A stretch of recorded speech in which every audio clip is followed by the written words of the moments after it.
Our next guest speaker, keynote speaker, is Head of Corporate Social Responsibility for the ALD Group, Stephane Renie.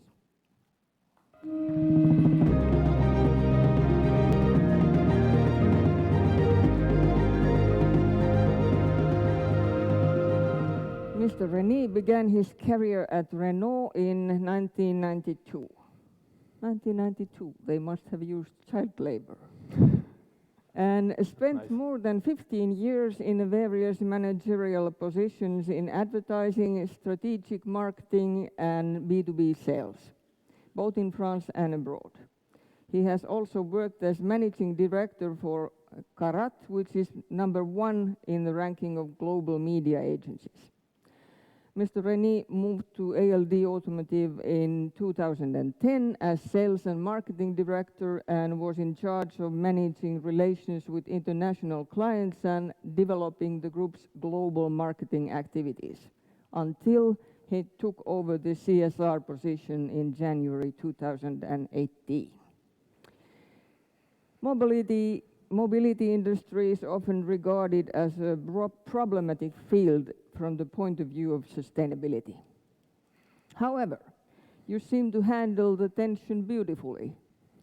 Can you tell me your secret? How do you stay happy and joyful in such a situation? I drink French wines. Great. Anything else? I think the drive and the momentum, and at least my personal fulfillment in this job, comes from the impression of working to do better things. We can't always do good all the time, but at least I'm trying to put together a number of actions internally and also with our stakeholders to contribute to build a better future in all directions. And in all the directions of our environmental and social responsibility. So to answer your question, I do drink wine, by the way, but I do that as well. Thank you very much. You have a most attentive audience. Thank you. Both Pekka and Tim mentioned some reality and figures about ALD as a company and how big and successful we are globally. I think with that size and success comes also responsibility.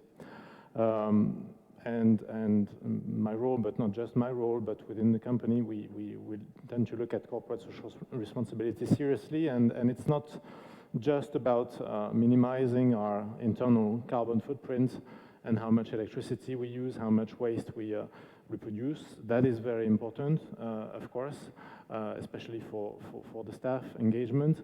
But the key, we believe, is to actually link this CSR strategy with the business we do and the products and services that we sell and the way we interact with our clients.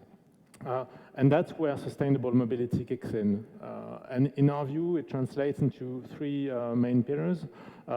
The first one is, of course, concerning the type of cars that we lease or that we operate on your behalf. And that will be the focus of the presentation today. So everything revolving around low-emission vehicles and electric vehicles in particular. The second area is, well, not just about the pieces of metal that we have in our fleet and that we finance, but the way they're being used. So everything around shared usage, mobility as a service, and you're in a very good position in Helsinki here and Finland in general to appreciate that. And the third pillar is, of course, driver safety, because you can't have one without the other. So focus will be on low emission vehicles. And firstly, to share with you, I would say the dilemma that we have and our clients have actually when it comes to low emission vehicles adoption. We've got a challenging equation to solve altogether.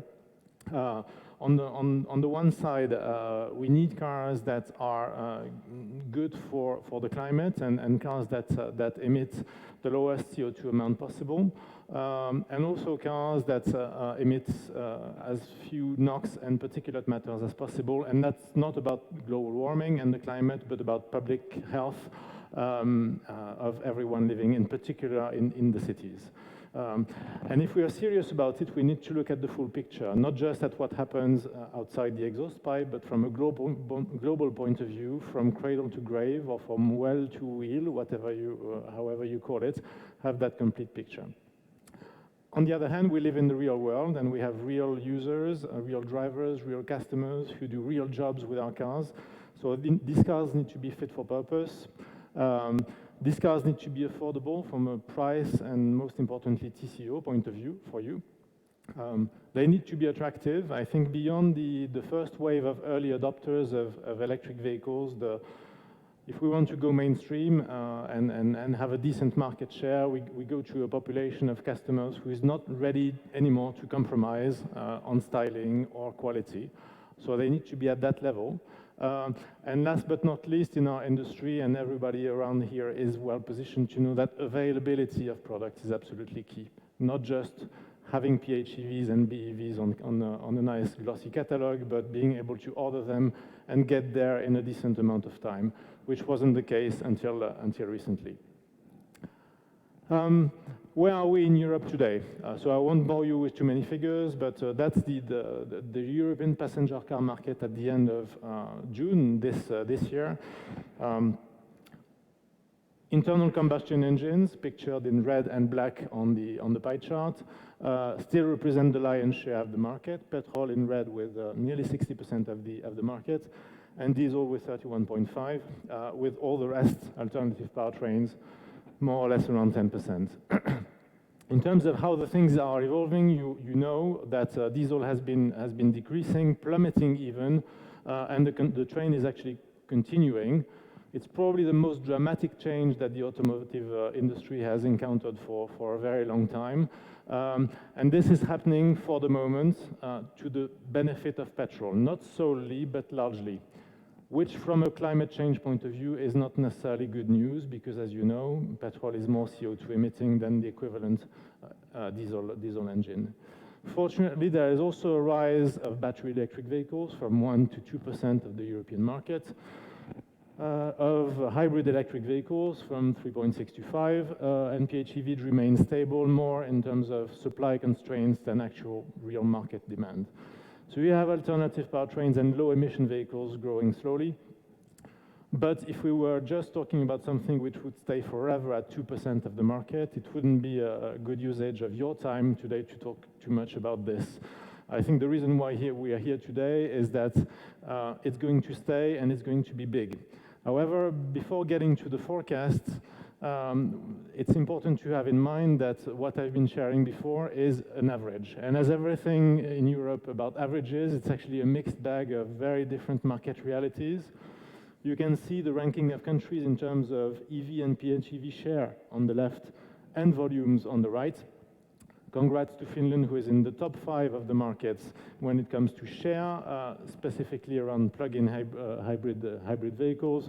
But you see there is such diversity between the countries.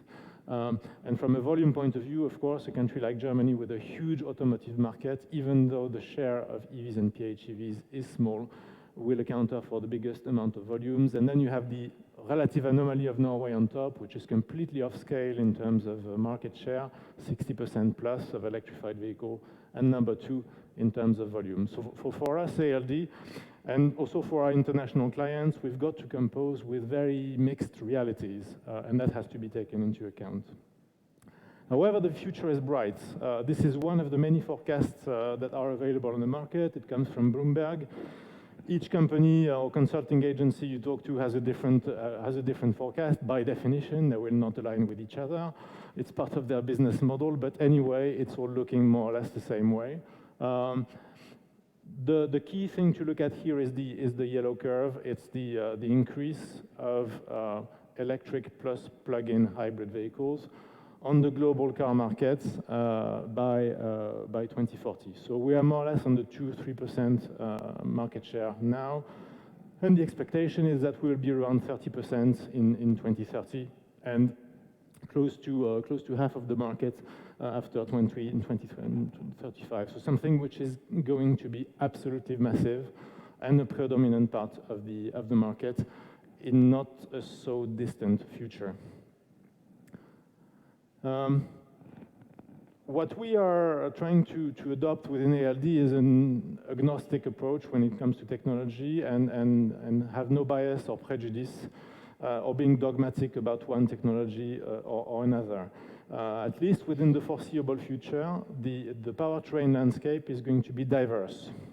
So on the one side, we need to take into account the various use cases and the way that cars are being used at Nokia or ISS is definitely not the same.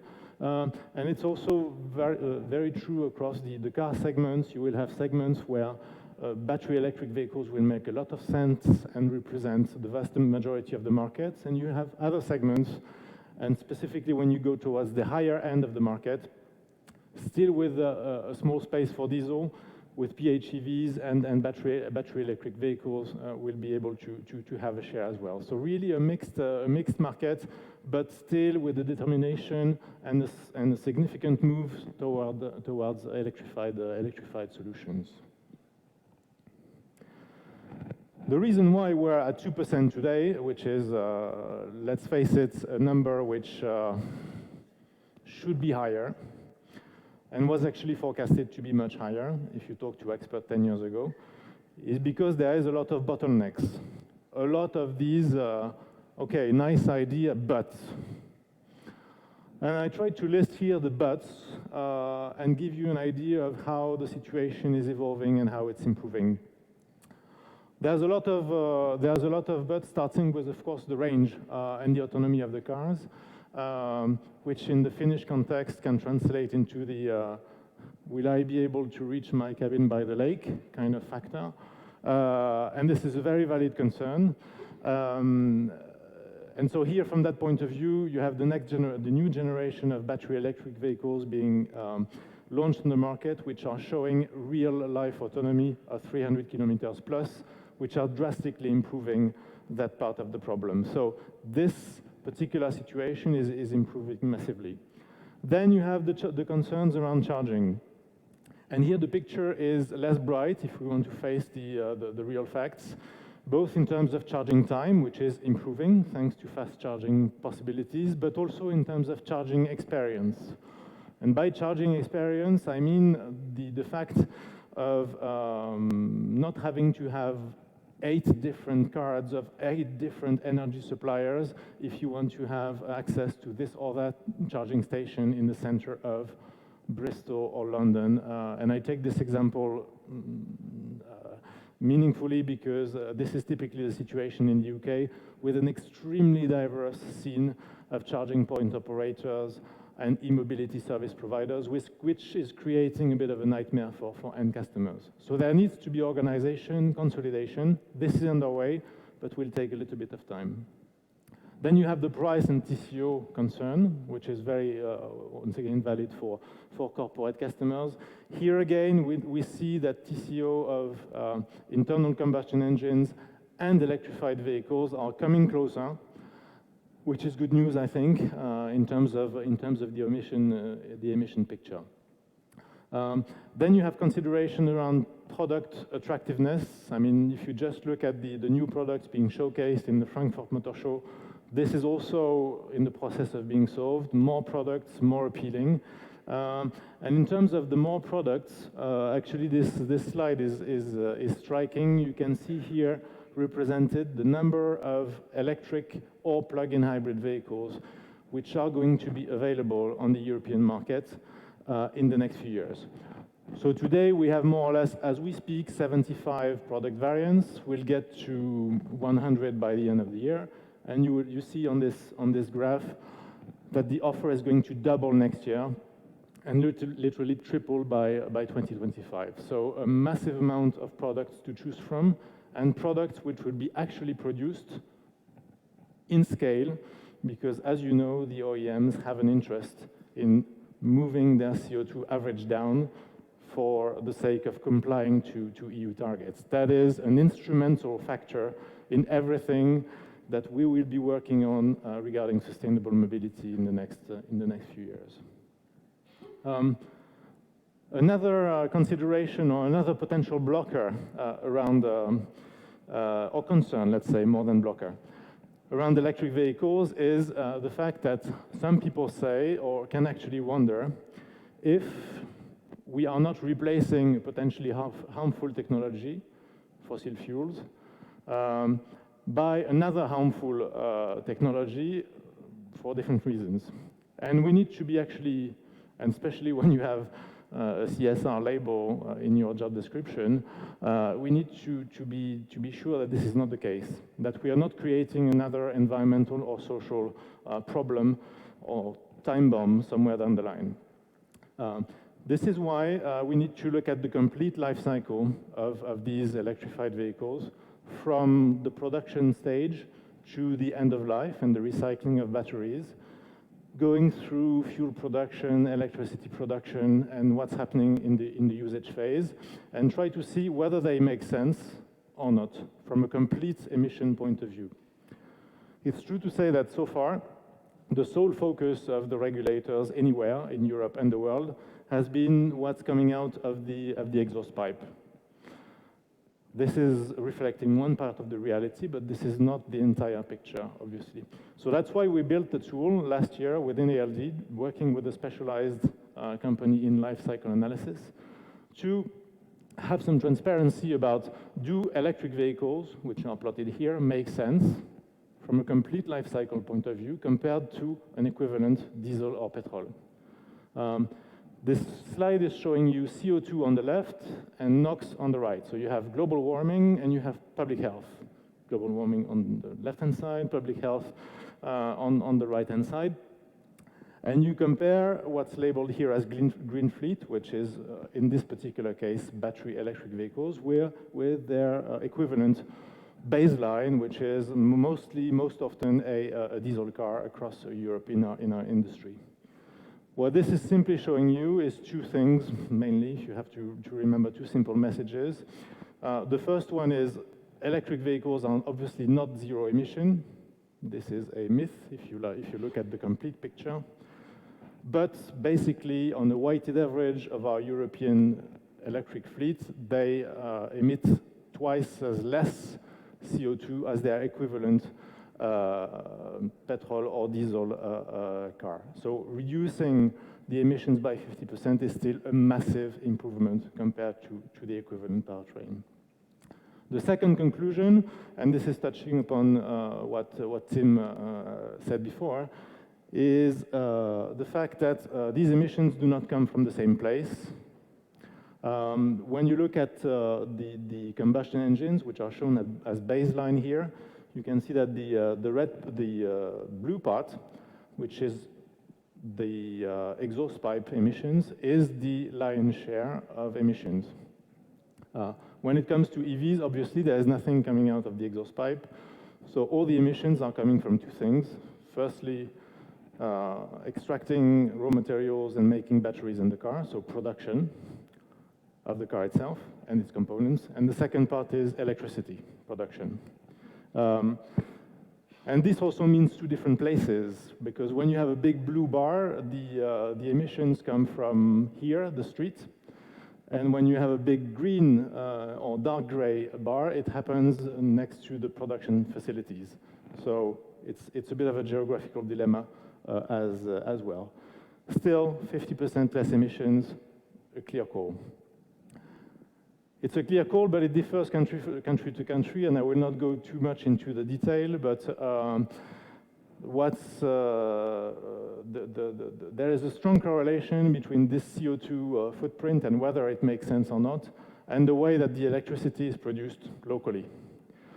So the zero here is if we had an equivalent number for battery electric versus diesel. Okay, if you are at zero, it means that it doesn't make a lot of difference.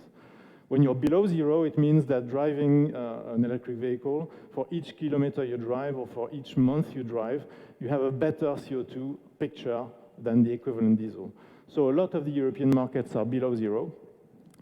The ones which are above are the ones which produced electricity with coal mainly. So China, Poland, Czech Republic, even if it's somewhere closer. You have the big luck, opportunity, whatever you call it in Finland, to have a very clear plus scenario, because most of your electricity is low carbon, either because it's renewable or nuclear, and that helps in creating a very favorable picture for electric vehicles from a life cycle point of view in Finland. So let's use it more. What are we doing at ALD, and what is the picture? Because that was the market, but you could say, okay, what are you doing about this? So these are the facts about where we are in terms of green fleets as of the end of June. So you see and this is showing the running fleet that we manage across the world. So out of the 1.7 million cars that we operate, at the end of June we had 118,000 so-called green vehicles, so the sum of hybrids, plug-in hybrids, and battery electric vehicles, which is more or less a 7% share of our running fleet. But if you look at the latest production or the latest contract generation, just on 2019 and the first 6 months, this share of green vehicles is above 10%.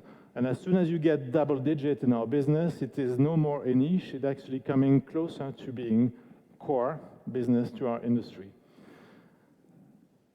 Most of these vehicles are traditional hybrids, but you can see that battery electric and plug-in hybrids are picking up in the same way. Our ambition, and I'm not sure you can see it because it could be hidden behind the armchair, so I will tell you anyway, is by 2020 to achieve two figures. By the end of next year, to get to 200,000 green vehicles under management from 118 a couple of months ago. And during the course of 2020, that 20% of our new contracts should be low-emission vehicles and electrified in some way. So literally doubling the green activity within the group. And this will not happen just by waiting for the right taxation to be implemented or waiting for the product offering to come. Okay, these are very important, crucial factors, but if we do nothing on our side, clearly we will miss the boat, and we will not be able to support you, customers who have this very same concerns in this transition phase. So that's why as Tim touched upon, we started this journey of implementing this electric vehicle program within the company that he's sponsoring at the Nexco level. And this program basically consists in addressing every single stage of our value chain as a leasing company. So all the way from residual value setting to remarketing, and in between you have the product and service capabilities, consultancy, etc. Addressing them one by one and asking ourselves, okay, is it going to work with electric vehicles? Should we change our processes? Is there an opportunity to create new things, new products, new services, generate new kinds of value? Regarding the products and services that we deliver to you on a European basis, you customers, we believe that our electric offer should be, of course, leasing of an electric vehicle, but not only. It should also comprise other bricks, which you can see plotted here, which to us are essential if we want electric vehicles to work in reality within your fleets. And these bricks are the right consultancy tools, being able to, for example, have people on the ground who can work on your car policy, depending on the way cars are used, having TCO calculation tools which are able to track electricity savings as well as fuel savings. These are just two examples. Having cars for test drives. Electric vehicle adoption is about having the feeling of what it means on a daily basis. Working on new products such as the ALD switch that Tim mentioned earlier. So this product which is combining the use of an electric vehicle for most of the time and using a combustion engine for up to 60 days a year in one single payment. And also what we call an end-to-end offer, meaning being able to accompany you with the charging dilemma. So being able to provide within our approach and together with partners and this is why Fortum is here, by the way. Home charging solutions, public charging solutions, and office charging solutions, so that you don't have the dilemma of contracting with 25 different suppliers when it comes to implementing electric vehicles. This is an example of everything that we need to implement as a leasing company for this trend to not just happen, but accelerate the way we want it to. And I think that was my last one. So thank you very much for your attention, and please don't hesitate to throw in your questions.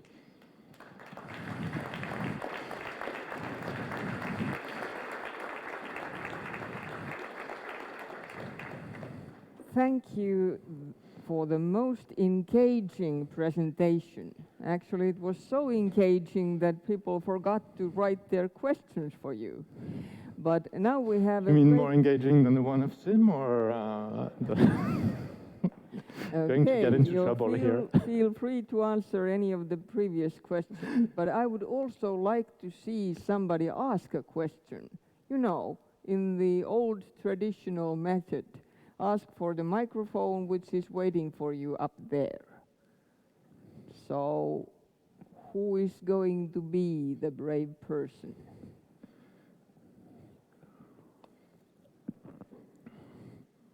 While we're waiting, I think, is there someone who's... Yes. Considering the current situation of sustainable mobility and the future goals, what... Okay, that is the repeated question. Yes. What is the actual future state in 10 years? Well, it's a bit like the autonomous car thing. It's the thing with this new mobility, and especially if you focus on powertrain issues, because the new types of usage is another source of uncertainty. The thing about low emission vehicles is that, okay, we have a sense of where the thing is going, but it's very, very hard to predict the speed of that change. I mean, like 2 years ago, or 3 years ago, it was very hard to predict what would be the impact of WLTP on the market, and look at the mess it created. So if you look at 10 years ahead, with all the complexities around the EV value chain, and the new Euro 7 norms and so on, it's difficult to predict, and that's why specifically when it comes to forecast the share of battery electric vehicles versus plug-in hybrids versus full hybrids versus mild hybrids versus micro hybrids versus non-hybridized at all. Everyone has a view, but it's honestly very, very complex. So we tend to look at this more as a low emission portfolio, if you like. Of course, battery electric vehicles are the one which have the better outcome from a CO2 point of view, so we'll try to push that. But the key to this is being able to stay close to our clients, like Tim said before, and really working with you on the most fit-for-purpose solution within your own business case, okay? And if it's hybrid vehicles today, because you have people who drive the vehicles this way or that way, or if it's battery electric vehicles, we will accompany you in that journey. I think the most important thing to do is not to spend too much time trying to predict exactly what should be the situation in 10 years' time, but being able to do, when you redesign your car policy for 2020, something which looks better than the 2019 edition from a CO2 and emissions point of view. And the 21 will be better than the 20, and the 22 will be better than the 21. And then we will get there all together. But precisely fine-tuning exactly what will be the weight of this or that technology is very difficult. Thank you. That was one of the toughest questions imaginable, and you gave a very interesting answer. I think it's time to move on, unless somebody has a pressing question. We have this specialist here for such. There is another one actually. What is ALD doing to help customers to measure electric versus diesel petrol TCO to help decision making? Okay. So we have within ALD we have a network of consultancy experts within all the markets where electric is a reality, and this network of consultancy have designed a TCO calculation tools which actually are the old ones, but that we need to evolve massively, and they need to evolve in many different directions. They need to evolve in the taxation direction, so basically embarking all the taxation benefits you get from registering and using an electric vehicles, but also the extra monetary incentives that do exist in certain markets. They need to be able to plot both liters of fuel, but price per kilowatt of electricity, and taking assumptions in terms of what the price per kilowatt is going to be according to where you charge. This is a challenge, but we can do it together. And also, these TCO calculation tools have to show the picture both for you as a corporation, but also for the driver when it comes to benefit-in-kind taxation.